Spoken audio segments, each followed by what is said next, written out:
Sitting here with Maggie from Craving Couture. Not in Paris, not in London, not in Milan, maybe in the south of France. What led you into the fashion industry? I suppose I wanted to be an architect originally. It was my mum that actually said, oh, maybe you should do fashion. You've always sort of had that, you've liked dressing up. I was about a designer for about 8 years. It was really great creativity, and that's all I really ever wanted to do. And then I came to an end of the business and I came to Melbourne.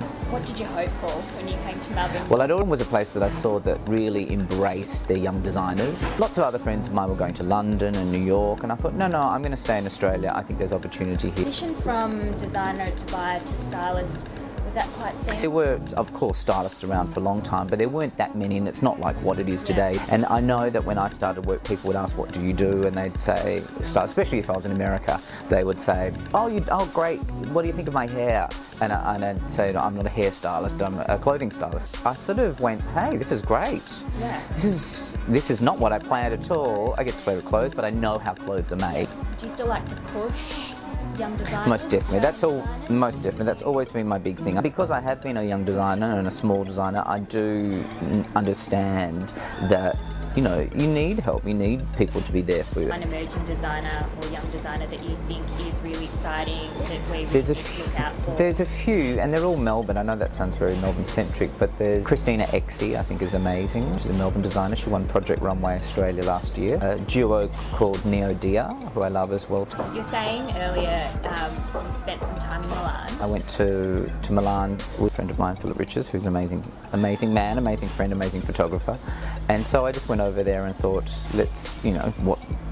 why not give it a go? And that was quite early on in my career as a stylist, and I just took a whole lot of clothes and I ended up making clothes there. I used to go to the fabric places, and I didn't have a sewing machine, so I'd make clothes with needle and thread. Shoots that we did with models, and you'd work with the best models in the world. Tell me about celebrity styling. Back in the late 90s I started to think how I could make a niche for myself in the industry, and I thought, okay, I'm going to ask my agent if anything comes in. I really would like to be put up first for that. It happened, and then I sort of started doing a few people, and then more and more of my agent at the time was sending me actors and actresses. So now I think it's a pretty hideous title. I think it's probably very overused. Now I'd rather be called just a stylist again rather than celebrity stylist. I did recently dress Jerry Hall for the opening of The Graduate here in Melbourne through my very lovely friend, an amazing friend, Liza McLean, the producer, and did get a little bit starstruck for about 2 seconds because I kept on thinking of that scene in the Roxy Music video where she yelps and is wearing that amazing dress with Brian Ferry, and I sort of tripped over a bag. But okay, you need to get this together. You've been doing this for a long time, you shouldn't be starstruck now. The idea of doing things that are scary to you or different to you is really important, even being in the industry for so long. Yeah, I think you have to push yourself. You can become really complacent and you can get to a certain level and you can go, oh, well, I'm not going to do that and I'm not going to do that. But this industry has a great way of making you humble and levelling you out. There's always new people coming along. Yes. What do you think about the stylists today, the new emerging stylists, and then this phenomenon of the fashion blog? Yeah, look, I think they're two different things, and I do know lots of fashion bloggers, and I think they're great. A stylist is different from a fashion blogger. A fashion blogger is someone that comments from their own personal point of view on what something is, and that may be them dressed in something or dressed in different clothes or approaching fashion from their side, and that is totally relevant. But a stylist is a chameleon in my mind, and a chameleon is someone that works with a brief and works with a person or works with a company to create something that isn't always the same. I've had many young wannabe stylists come up and say, oh, I can't do what you do because I just like street style or I just like punk stuff. And I said, well, that's not a stylist. A stylist is someone that can morph and change to whatever the brief is. A lot of people would think styling to be quite glamorous, not thinking that there's a lot of hard work behind it, a lot of man hours behind a shoot and after a shoot, packing things up. I think why it has to be so glamorous in tiny little bits is because of that other side of it. because I remember I did a presentation with Philip Boon and celebrity stylist from New York, and he said we're like a trumped up messenger a lot of time. I really think that a lot of younger stylists now just ring up or they'll do it over email. I've always wanted to go and have that experience of being in the design room or being in the showroom with the designer and really get to know them, and I think that's a big part of what we do, and it's a very important part for a lot of young stylists to learn. And I always say the crap jobs are the best jobs because you get to learn exactly what the industry's about.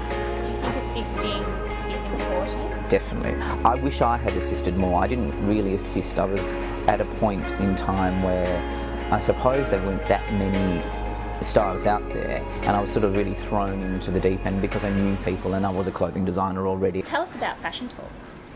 So Fashion Talk is Australia's only live fashion chat show that I co-created with the wonderful and legendary fashion designer Jenny Bannister. Basically it's a panel show where we invite 3 or 4 different guests on, and so we cover really up to the minute current topics and we make it very entertaining. Just really making a community. That was the big thing that we wanted to do. We wanted to create this community of fashion people, whether you're an insider or not, you can feel an affiliation with the industry. Brought this charity element to it with Philip Boon Presents, where we work with different restaurants and different dining bases around Melbourne and Sydney. And we put on a show which basically brings a featured designer that I curate alongside models and a great luncheon, but we also sell tickets to it to raise money for for our mission. Is there one person that you think has amazing style? The late Andy Piaggi had amazing style, and I think style has more to do with the person who's wearing the clothes than the actual clothes. And I would much prefer to see someone be getting it slightly wrong and trying something outlandish than actually just being very stylish to the point of being bland. Is there anything else on your career bucket list? Well, the TV show would be great. That's what we're hoping, that Fashion Talk becomes a weekly TV show. Yes, I want to do. I've got a book that I hope to have out soon. Maybe the next couple of years, maybe a year, I don't know. Do you feel the fashion landscape has changed from when you first started? Life goes through, or goes through different evolutions and hills and valleys. I think that because of the world being in a bit of a recession, things have got down to what makes the most money now. So a lot of creativity has sort of gone away in the last few years, but I think it's ready to be regenerated again. More people are interested in fashion now than have ever been before. You see that by the rise of the fashion blogger, and also the rise of people going and wanting to see fashion so instantaneously. I think it's a double-edged sword though. I think that we've lost a lot of our uniqueness of being in a country that can have its own fashion style, but I think we're constantly bombarded by all the international catwalks and all the international editorial that we tend to sort of want to align ourselves with that. I think that would be great if some point in time we could come back to doing our own thing and being happy with what we've done.